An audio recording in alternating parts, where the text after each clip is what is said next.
Eli Gray was the kind of creator who didn't chase fame. It found him. He wasn't loud, he wasn't flashy, and he never begged for subscribers. Yet by 2022, his channel, Digital Witness, had grown to nearly 1 million followers. Every week, he uploaded detailed investigations into the internet's strangest corners, exposing hidden forums, secret servers, and anonymous communities that blurred the line between myth and truth. Eli's face rarely appeared on camera. Viewers only knew his calm, collected voice, deep, steady, and strangely comforting, even when he was describing horrifying stories. He opened most videos the same way. You might not believe this, but everything I'm about to show you is real. That sentence became his signature, a promise to his audience that behind every conspiracy and rumor, there was something real waiting to be found. But his next story would be his last. In November 2022, Eli uploaded a teaser titled, "They Call Themselves the Church of Aether." At first, the title didn't stand out. It looked like another exploration of an odd online movement. But as soon as the video began, his tone was different. Quieter, more cautious. The background music was gone. His desk, usually lit by a soft lamp, was darker than usual. He began with a question. Have you ever joined an online group that made you feel connected, but also watched? Eli described a digital cult that started on a private Discord server in 2019. It called itself the Church of Aether and promised spiritual awakening through sound frequencies and online meditation streams. At first, it seemed harmless. People sharing stories about self-improvement and peace. But slowly, the group's behavior turned sinister. Members were told to cut off outside contact. They donated large sums of money to anonymous crypto wallets. And those who questioned the leadership were removed, their accounts wiped, their profiles deleted. Eli claimed he had infiltrated one of their servers using a fake identity. He showed screenshots of chat logs, usernames like Etherfather, Lightbearers, and Channel 7. Some of the messages read, like cult indoctrination manuals. Light becomes sound. Sound becomes obedience. Those who resist the frequency must be silenced. The video spread like wildfire. Within 48 hours, it hit 2.3 million views. Subreddits exploded with speculation. Some users posted their own experiences, saying they'd once been invited to frequency sessions on obscure video platforms. A few even said they remembered Eli's name being mentioned inside those chats. But not everyone was thrilled about his discovery. 3 days after the upload, Eli posted a short community update. If anything happens to me, everything's backed up. Look in folder AE43. Most people ignored it, assuming it was just part of the story. But a small group of fans took it seriously. The kind who watched his videos frame by frame. That week, Eli stopped tweeting. His Discord server went offline. And his Patreon, usually updated every 2 days, went completely silent. Then came the live stream. On February 12th, 2023, Eli went live on Digital Witness without warning. The title read simply, "They Found Me." Only a few thousand people managed to join before it was taken down. Those who did said the camera was angled weirdly, showing half of his face and a dark corner of the room. His voice trembled as he spoke. "This isn't just online," he said. "They're real. They have locations. The screen froze. For a moment, viewers saw flickering static and a reflection of movement behind him, like someone stepping into frame. Then the feed cut to black. The stream ended after 4 minutes and 17 seconds. Comments flooded the chat. "Is this part of the story? Eli, are you okay? Say something." But there was no reply. Minutes later, the video disappeared entirely, not just from YouTube, but from the platform's internal cache. The next day, a neighbor reported hearing loud noises around 3 a.m. from Eli's Portland apartment. Heavy footsteps, something metallic falling, and then silence. When police arrived later that morning, the door was locked from the inside. The living room was spotless except for one thing. His chair was overturned, and the microphone he always used was lying broken on the floor. His phone was still charging by the bed. His camera was gone. On the wall behind his desk, written faintly in black marker, were 3 words: "Join the frequency." Police dismissed it as a publicity stunt. But Eli's fans didn't believe that.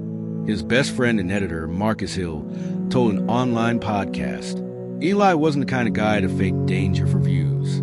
He was too methodical, too real. The last text he sent me said, "If they knock, don't open." That was the night before he vanished. Within a week, major news outlets picked up the story. YouTuber missing after livestream, digital code investigation leads to disappearance, and was Eli Gray silenced, filled social media feeds. But as reporters dug deeper, strange things began to happen. Articles disappeared. Threads were deleted. Entire channels discussing the case were banned for violating community guidelines. And then, an anonymous Reddit post appeared from a user named WitnessAE43. It read, "He found something that shouldn't exist. The church isn't online anymore. It's here." That comment was deleted within minutes. The account was banned, but someone had screenshotted it. And that screenshot was the first real clue in uncovering what happened to Eli Gray, the YouTuber who vanished after exposing a cult that wasn't supposed to be real. When Eli Gray disappeared, most people assumed it was another internet stunt, a desperate attempt to boost a dying channel. But those who had followed him for years knew something was wrong. He wasn't the type to vanish without reason. And he definitely wasn't the type to leave behind cryptic messages, especially not one like, "Look in folder AE43. For weeks, the message lingered in the minds of his most loyal viewers. Nobody knew what AE43 meant. Some thought it was a code. Others believed it was a physical storage drive hidden somewhere in his apartment. But one subscriber, a cybersecurity analyst named Rachel Lee, decided to take the message literally. Rachel had been watching Digital Witness since 2018.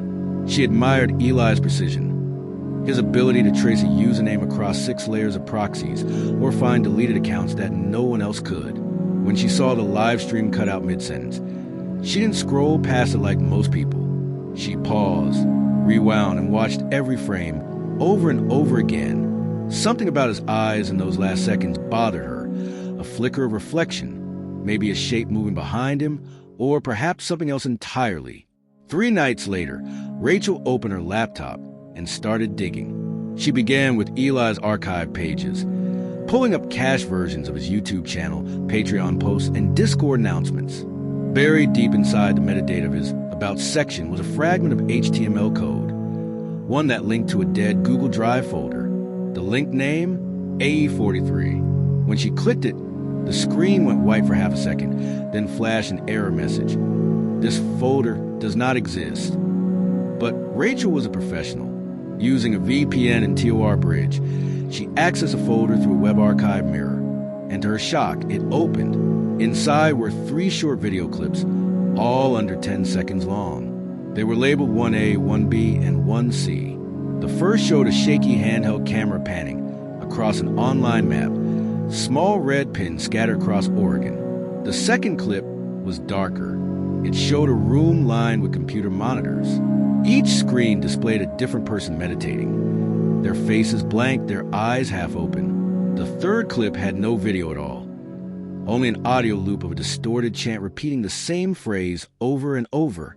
One frequency, one voice, one light. Rachel's chest tightened as she listened. The voice was rhythmic, mechanical, almost hypnotic. When she slowed the audio down by 50%, she noticed something eerie. Underneath the chant, there was another voice, a whisper, faint but unmistakable. "You shouldn't have come here." Her hands trembled as she muted her laptop. The next morning, Rachel sent an email to the Portland police, attaching the clips and her findings. 2 days later, an officer replied, "We appreciate your concern. The materials appear to be fan-made content. No further action required." That was the end of it, at least officially. But online, things were different. When Rachel shared her discovery with Eli's subreddit, hundreds of users joined her in analyzing the clips. Together, they triangulated a map from 1A, matching the red pins to real towns across Oregon. One of them pointed to an abandoned roadside motel outside Tillamook. Within a week, a group of amateur investigators decided to visit the site. They live-streamed the journey. 5 people, 2 cars, and 1 camera heading toward the coordinates. When they arrived, The place looked like something from a horror movie. Boarded windows, mildew-stained walls, and the faint smell of candle wax in the air. Inside one of the rooms, the group found a torn poster that read, "Aether Retreat, may the light connect us." They also discovered dozens of melted white candles arranged in perfect circles on the floor, and in the corner, a cracked mirror with words scratched into the surface. "Witness what you become." The group uploaded the footage to Reddit that same night, but within an hour, the video disappeared. Every backup link vanished too. Users who tried reposting the clips reported that their accounts were immediately banned, not by moderators, but automatically by the platform itself. That's when Rachel received her first anonymous message. It came through Proton Mail, encrypted, with no sender address. The subject line simply read, "Stop." Inside was one short sentence. "He's alive. Stop looking." Her heart pounded. She looked around her apartment, half expecting someone to be watching her through the window. The message had no traceable metadata, no timestamp. It was as if it had appeared from nowhere. Over the next few days, her computer started acting strange. The webcam light flickered at random. Her phone's battery drained overnight, even when it was turned off. Once at 2 a.m., her speakers came alive with a faint hum, a looping tone that rose and fell in perfect intervals, like a frequency pulse. Rachel stopped sleeping. Still, she couldn't let it go. She revisited Eli's old videos, analyzing every upload in reverse order. That's when she noticed something hidden, a pattern most people would have missed. In the background static of his outros, Eli had embedded Morse code. When translated, it spelled out a single word across multiple uploads. Church. It was a warning, one that had been hidden in plain sight for months. By late March, Rachel decided to publish everything she found. She wrote a detailed Reddit post titled "The AE43 Files," what really happened to Eli Gray. The post gained traction instantly, gathering thousands of upvotes in hours. She ended it with one line, "They're not done. If I don't post again, assume it's the same people." That was the last anyone ever heard from her. Her account vanished 48 hours later. No deletion notice, no activity log, just gone. The subreddit moderators claimed they didn't remove her post. Even stranger, every archived copy of her page returned an error message. User not found in this frequency. By April, Eli's entire channel, Digital Witness, disappeared from YouTube. Not just the videos, but the name itself. If you typed into the search bar, the results glitched for a second, then reset as if nothing had ever existed. But that wasn't the end. 2 weeks later, the same folder, AE43, resurfaced on a dark web forum under a new name, witnessprotocol.zip. It contained one new file. The title read, finalupload.mov, and the timestamp showed it was created 1 week after Eli Gray vanished. 6 months had passed since Eli Gray's disappearance, and the internet had already moved on. The mystery had been swallowed by new trends, new scandals, new missing people. What was once a burning topic became just another unsolved case file, buried under hashtags and short attention spans. But one night in August, a strange channel appeared on YouTube. It had no banner, no description, and no profile picture, just a plain white circle on a black background. The name was simple, Aether Lives. At first, nobody noticed. It sat quietly, gathering no subscribers, no uploads, no comments. Then, 3 days later, a single video appeared. The title, The Final Upload. The thumbnail was pitch black. The runtime, 4 minutes and 17 seconds, the exact length of Eli's last live stream before it cut out. People clicked out of curiosity, and what they saw changed everything. The video began with a flicker of static, that familiar distortion from Eli's stream months earlier. The sound cracked and warped, then steadied into a faint rhythmic hum. Slowly, the image came into focus. It was Eli. He sat at the same desk, wearing the same dark hoodie. The same microphone stood in front of him, but something was off. His eyes didn't blink. His expression was lifeless, almost hollow. His movements were mechanical, like someone mimicking being human. "The light is everywhere," he said, his voice low, emotionless. You can't expose what already controls you. Behind him, the shadows shifted.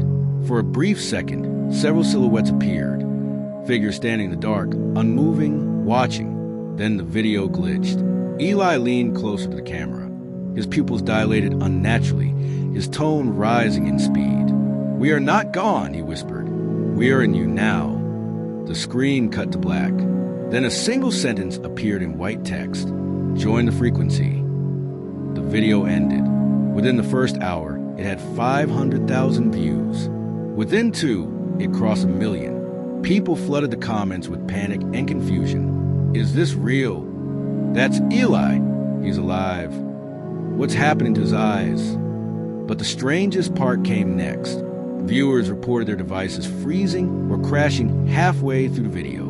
Some said their headphones emitted a sharp ringing sound that didn't stop for minutes. A few even claimed their webcams turned on during playback. By the third hour, YouTube deleted the video for violating community standards. But it was too late. Copies had already spread across Reddit, Twitter, and Telegram. The upload timestamp showed it was posted from an IP address located in Provo, Utah, the same city where the Church of Aether had once registered as a spiritual media foundation. When journalists investigated the listed address, they found a warehouse, abandoned, dust-covered, and silent. On one of its concrete doors, someone had spray-painted a symbol, a white circle inside a triangle, identical to the logo seen in Eli's footage. Inside, police discovered burnt computer parts, melted USB drives, and a single monitor still plugged into a dead outlet. Written on the wall behind it, in red marker, were the words, "One frequency, one voice, one light." That same night, a former cult member came forward on a late-night podcast under the pseudonym Marla. Her voice was digitally disguised, but what she said was chilling. Eli found their archive. He saw what we did online. The ether doesn't kill people, it absorbs them. They believe information is energy, and if you reveal the truth, you become part of it. When Eli vanished, they didn't erase him. They uploaded him. The host tried to press for more details, but she stopped responding mid-sentence. The call ended abruptly. For weeks afterward, copies of the final upload continued to resurface, each one slightly different. In some, Eli's eyes would flicker open wider. In others, the figures behind him seemed closer. One version even included an extra line of dialogue, barely audible beneath the static. "You're next." Every copy that went viral disappeared within 24 hours. Every account that posted it was suspended. And then something even stranger began happening. Users who had subscribed to Digital Witness years ago started receiving new video notifications from the deleted channel. The notifications had no thumbnail, no title, just a link that led to a 404 not found page. Yet YouTube analytics still registered thousands of phantom views from nowhere. On Reddit, a user named LastWitness01 claimed that if you search Digital Witness at exactly 3:17 a.m., Eli's channel appeared for less than 10 seconds, showing one new video titled "We See You." But no one could capture proof. The channel vanished the moment anyone tried to click it. People began calling it the frequency phenomenon. Forums filled with testimonies from viewers who claimed to hear a faint humming after watching the leaked videos, the same rhythmic tone from Eli's old intros. Some said it played through their speakers even when devices were off. One technician examined the leaked files and found something deeply unsettling. Each contained an ultrasonic frequency pattern embedded in the background noise, a digital watermark invisible to the ear but detectable through audio analysis. The pattern spelled out a single hexadecimal code, AE43. The case eventually reached federal investigators, but no agency ever released findings. The reports, the data, even the server logs from the Ether Lives channel were all classified. Officially, the file never existed. Unconfirmed sightings of Eli continued online. Grainy screenshots, brief livestream flashes, distorted voices resembling his, but none lasted long enough for verification. Still, every few months, a new version of the final upload surfaces somewhere deep in the web, and each one ends differently. The latest version, discovered in 2025, ends with Eli staring directly into the camera, whispering. The frequency grows stronger when you share it. Then the screen fades to black, and that's where the trail ends. No one knows if Eli Gray is dead, alive, or something in between. His disappearance remains one of the strangest digital mysteries of the 21st century, a story of obsession, technology, and the thin line between reality and the web. Some people believe the Church of Aether still exists, hidden in encrypted forums, disguised as harmless meditation groups. Others say the cult never existed at all, that it was all part of Eli's final project, an experiment that spiraled out of control. But for those who were there from the beginning, who watched that final live stream and heard his trembling voice say, "They found me," one thing feels certain: Eli didn't just expose the cult, he became part of it. And somewhere in the endless noise of the internet, his voice is still whispering, "Join the frequency.